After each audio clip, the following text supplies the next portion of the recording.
Hola, soc Josep Enric Millo, diputat del grup parlamentari del Partit Popular de Catalunya, i us he portat aquí a les vies del tren, tot arribant a Girona, per explicar-vos la simbologia que representen en la meva vida.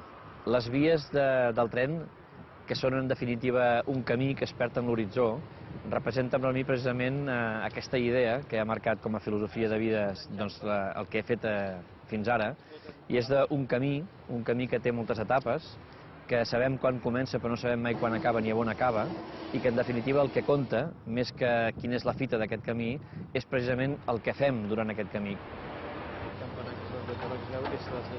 Fa 17 anys vaig venir a Girona per motius professionals i ja m'hi he quedat a viure. La relació amb els meus amics és fonamental. De fet, jo comparteixo estones amb grups d'amics de totes les etapes de la meva vida i evidentment també els de la política, òbviament. Aquests ocupen una part especial durant aquest temps perquè compartim evidentment un projecte polític, idees, inquietuds.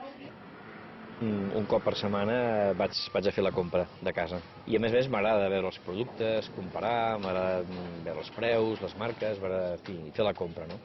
I això també em manté al dia dels preus, de l'evolució dels preus, que és una cosa que avui en dia preocupa molt a les famílies. Jo tinc el costum d'anar a comprar els dissabtes, a vegades hi vaig sol, a vegades hi vaig amb la meva senyora. Com a portaveu del meu grup parlamentari en matèria econòmica, en el debat del pressupost de la Generalitat per l'any 2008, jo vaig treure aquest tema i li vaig ensenyar al conseller una llista de la compra feta per mi per expressar-li la preocupació que tenen els ciutadans per l'increment dels preus. Aquesta és la meva primera legislatura com a diputat del grup parlamentari popular, però no és la primera vegada que estic en el Parlament. Jo havia estat assegut en un altre escó ja fa temps, en la 5a i 6a legislatures, concretament, en aquella època com a portaveu d'Unió Democràtica, el partit en el que havia militat anys enrere. Vaig deixar aquella legislatura, al cap de poc temps, per circumstàncies del moment, de caràcter intern, vaig prendre la decisió de deixar la meva pertinença en aquell partit del qual en guardo un gran record, molt bon record. Jo bàsicament sempre m'he definit molt com una persona humanista, com un humanista. Des de la vessant política em sento un demòcrata cristià, però alhora quan parlem de plantejaments de caràcter econòmic i social, en aquest sentit soc molt liberal, i per tant penso que estic realment en el lloc on he d'estar i en lloc des d'on jo crec que d'una manera més útil puc fer un servei a Catalunya i a les persones, òbviament, que viuen en aquest país. M'agrada molt, des de molt petit, les motos. Jo de jovenet volia ser enginyer mecànic per dedicar-me a això, no m'hi vaig dedicar, però veig que hi ha actualment ofertes que abans no hi havia, possibilitats de que la gent pugui formar-se com a futurs mecànics, com a futurs mecànics de competició, pilots.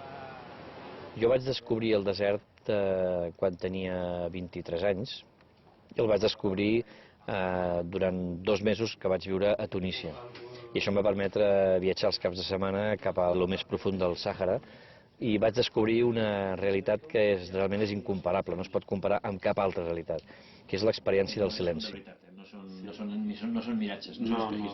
Us he portat a veure una exposició de fotografia d'en Cartier-Bresson, que era un fotògraf precisament que es caracteritzava per la seva manera de veure el món, i per mi, com que els viatges sempre han estat la meva gran vocació, i crec que conèixer món és una manera de conèixer altres cultures, altres maneres de viure, de fer, i això amplia l'horitzó de la persona. Al llarg de la vida tots vivim una sèrie de canvis que transformen el nostre futur. A Girona, aquí es produirà una gran transformació amb l'arribada del tren d'alta velocitat. Transformació que jo voldria també portar-la a una altra instància, que és a la participació ciutadana i a la vida política. Aquest divorci que hi ha entre polítics i ciutadans, trencar-lo definitivament i caminar junts, com a dues vies d'un mateix camí que caminen en una mateixa direcció. Aquest per mi és el gran repte que cal afrontar en el futur. El blau del mar, que en definitiva és el blau del cel que s'hi reflexa. A mi sempre m'ha agradat i m'inspira molt, que és precisament el del Conde de Montecristo, d'en Dumas. Jo no dic mentides, jo vaig sempre amb la veritat per davant. El primer dia que vaig pujar a la tribuna del Parlament, ja fa anys d'això, abans de començar a parlar vaig haver de beure tota l'ampolla d'aigua perquè no em sortia, no podia començar a parlar.